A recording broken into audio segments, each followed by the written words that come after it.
नमस्कार, NTV news में आपका स्वागत है। मैं हूं साक्षी। पेश है आज की प्रमुख हलचल। सीधी जिले को पूरे देश में शर्मसार करने वाले दसमत रावत पेशाब कांड में राजनीति रुकने का नाम नहीं ले रही है, जबकि इस शर्मनाक कांड में मध्य प्रदेश के मुख्यमंत्री शिवराज सिंह चौहान ने पीड़ित दसमत रावत के पांव धोकर पूरे समाज से माफी मांग ली।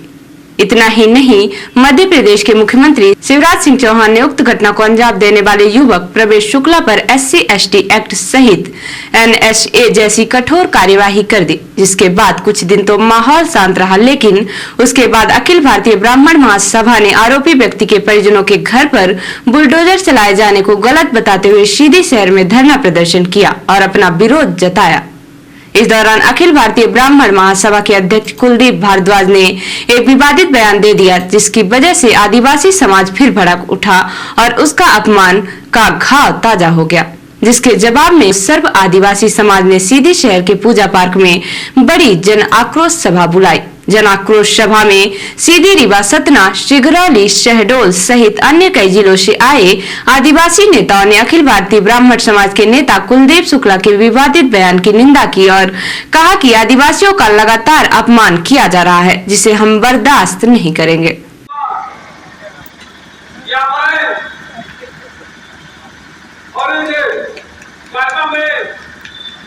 हम सभी साथियों को अवगत कराने का काम करेंगे। जो कमरे में नहीं जाता है, इसकी तो बात छोड़ दीजिए। हम लोग जानते हैं, लेकिन जो पढ़े लिखे लोग नहीं हैं, उनके सामने ऐसे आएंगे, ऐसे लगता है कि सब कुछ वही है। जनसभा के दौरान आदिवासी समाज के नेता विवेक कोल ने इस मामले में अपनी तीखी प्रतिक्रिया दी।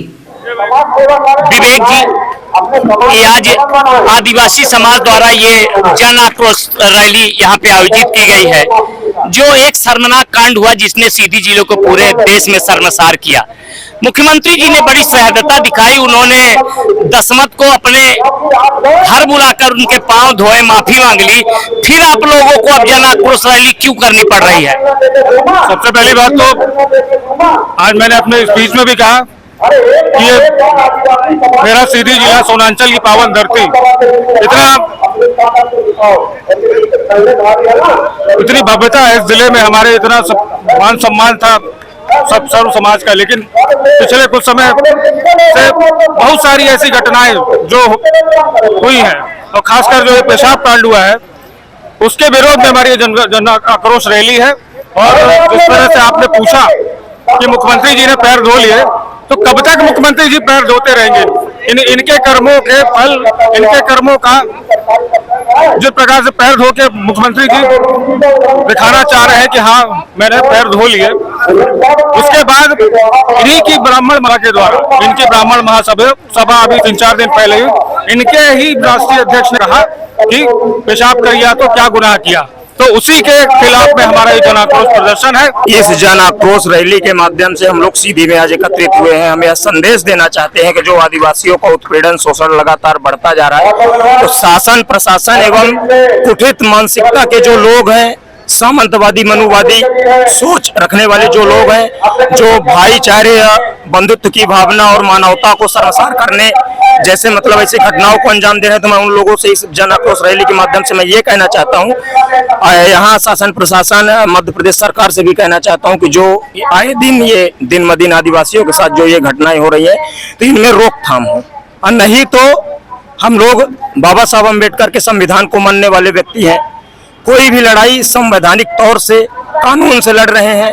अगर हमारी हमारे आदिवासी समाज को ऐसे ही हमेशा असुरक्षित महसूस हुआ, तो आने वाले समय में हम लोग, बिरसा मुंडा जी हमारे भगवान हैं, हम उनके वंशज हैं, मामा टंट्या भील, वैसे आंदोलन करने के लिए बाध्य होंगे हम लोग। जन आक्रोश सभा के बाद आदिवासी महासभा के लोगों ने सीधी शहर के पूजा पार्क से जन आक्रोश रैली निकाली। रैली के दौरान सर्व आदिवासी समाज के लोग प्रवेश शुक्ला को फांसी देने और सीधी विधायक के खिलाफ जमकर नारे लगाए।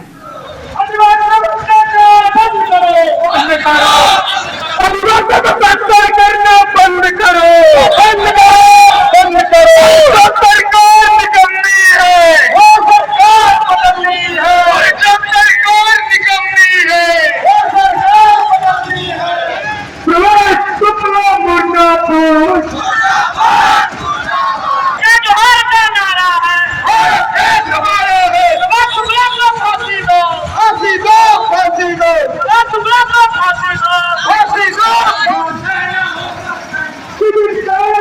करो,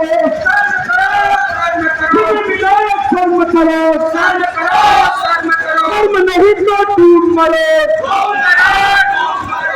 आदिवासी सर्व समाज द्वारा लगाए गए नारे पूरे शहर में चर्चा का विषय बने हुए हैं। जन आक्रोश रैली जिला कलेक्ट्रेट पहुंची, जहां पर आदिवासी नेताओं ने कलेक्ट्रेट में धरना दे दिया और अपनी बात रखने के बाद जिले के कलेक्टर को अपना ज्ञापन देने के लिए अड़ गए। इस दौरान जिले के कलेक्टर प्रतिनिधि कई बार आदिवासी नेताओं के सामने आए और उनसे ज्ञापन देने की मांग की, लेकिन आदिवासियों ने जिले के कलेक्टर को बाहर आकर उनसे धरना स्थल पर ज्ञापन लेने की मांग की, जिसे कलेक्टर ने स्वीकार नहीं किया। कई बार के प्रयास के बाद एक बार फिर से कलेक्टर के प्रतिनिधि ने आदिवासियों के सामने हाथ जोड़े, लेकिन फिर भी वह नहीं माने। इस दौरान कई घंटे से कलेक्ट्रेट के सामने धरना दे रहे आदिवासी नेता इंजीनियर विजय कोल निवासी उमरिया से एनटीवी इंडिया न्यूज ने उनके मुद्दों पर खुलकर बात की। इस दौरान एनटीवी इंडिया न्यूज ने आदिवासी नेता से कई कठोर सवाल किए, जिसका उन्होंने जवाब दिया कि आज आप लोगों ने आदिवासी समाज की तरफ से जन आक्रोश रैली निकाली है, आपको क्यों निकालनी पड़ी? जबकि सीएम साहब चरण धो चुके, दसमत के माफी मांग चुके, क्यों निकलना पड़ा? हम लोग को यह रैली इसलिए निकालनी पड़ी कि ये दसमत कोल के ऊपर तो एक बार पेशाब किया गया है, लेकिन ये समाज जीवन भर कलंकित होता रहेगा। और हम लोग ये रैली निकाल करके ये आगाह करना चाहते हैं कि भविष्य में दोबारा इस तरह से विकृत मानसिकता का जो है परिचय न दे और दोबारा कभी जीवन में हम लोग ऐसे हम लोग के गरीबों के आदिवासियों पर इस तरह से अत्याचार न हो। ये जो प्रवेश शुक्ला थे आरोपी, उनको शासन प्रशासन ने, मुख्यमंत्री जी ने बहुत कड़ी सजा दी, एनएसए तक लगा दिया, फिर भी आप लोग आज रैली निकाल के और उनको फांसी देने की मांग कर रहे थे, ऐसा क्यों? देखिए, हम इस भारत देश के न्यायालय के ऊपर हम विश्वास करते हैं और माननीय न्यायालय जी ने उस आरोपी को उसके कृत्य के अनुसार जो भी दंडित करेंगे वो हमारे लिए स्वीकार होगा। आप लोगों ने रैली के दौरान और कई ऐसे नारे लगाए जो लोग उस पर प्रश्न खड़ा कर रहे हैं। आपने सीधी विधायक के खिलाफ नारे लगा दिए। आरोपी तो प्रवेश शुक्ला है, उनका कसूर आप लोग कहाँ मानते हैं? आपका समाज क्यों उन्हें दोषी ठहराता है? दोषी इसलिए ठहरा रहे हैं कि वो उनके प्रतिनिधि रहे हैं, उनके संरक्षण में सब हुआ है और ऐसे विकृत मानसिकता के लोग को पालते हैं, तो हम इसके खिलाफ विरोध कर रहे हैं। इसके खिलाफ हम लोग जो आवाज उठा रहे हैं। क्या मैसेज क्या देना चाहते हैं समाज को? चुनाव भी नजदीक है, लोग इसको राजनीति से जोड़ते हैं। हम तो सब लोग ये मिलकर के ये मैसेज देना चाहते हैं कि जो व्यक्ति और जिस पार्टी के व्यक्ति इस तरह से कृत्य कर रहे हैं उनको हम लोग सामूहिक रूप से बहिष्कार करेंगे। जिस तरह से वो सत्ता में बैठाने का काम करते हैं उनको जो है सत्ता से उतारने का भी काम जो है हमारा समुदाय करेगा। आपका धरना कलेक्ट्रेट में घेराव कई घंटे से चल रहा है, आप लोग ज्ञापन क्यों नहीं दे रहे हैं? क्या वजह है? क्या आपको दिक्कत है? ज्ञापन क्यों नहीं दे रहे हैं? देखिए, हमारा मानना है कि सीधी जिला के कलेक्टर सीधी जिला के मुखिया हैं और मुखिया को हम लोग ये ज्ञापन देने के साथ में ये कहना चाहते हैं कि हमारे यहाँ के लोगों के ऊपर तरह तरह के अत्याचार हो रहे हैं, तरह तरह की घटनाएं हो रही हैं। मनवा के जो सरपंच है उसके ऊपर जो है ऐसी प्रताड़ना, इस तरह से मारपीट किया जाता है जो कि जो अन्याय है। हम इस तरह से हम अपने बात रखना चाहते हैं। अभी कलेक्टर साहब नहीं आ रहे हैं तो आप लोग ज्ञापन नहीं देंगे? नहीं, जब तक कलेक्टर साहब नहीं आएंगे तब तक ज्ञापन नहीं देंगे। धरने पर बैठे आदिवासी समाज कलेक्टर के कई घंटे नहीं आने के बाद आवेशित हो गया और उसने जिले के कलेक्टर को ज्ञापन देने के बजाय जिला कलेक्ट्रेट के सामने स्थित संविधान के रचयिता बाबा साहब भीमराव अंबेडकर को ज्ञापन देना उचित माना। आदिवासी नेताओं ने बाबा साहब की प्रतिमा के समीप पहुंचकर अपनी बात मीडिया और जनता के सामने रखी और कलेक्टर और सरकार पर जमकर आरोप लगाए। लोग आज ये आह्वान करते हैं और ये चेतावनी देते हैं कि इस तरह से जो है भविष्य में दोबारा गलती नहीं होनी चाहिए, दोबारा जो है ऐसा घटना नहीं होनी चाहिए, नहीं तो पूरा प्रदेश का, पूरे देश का जो है सभी आदिवासी समाज, एससी समाज, ओबीसी समाज मुंह तोड़ जवाब देगा।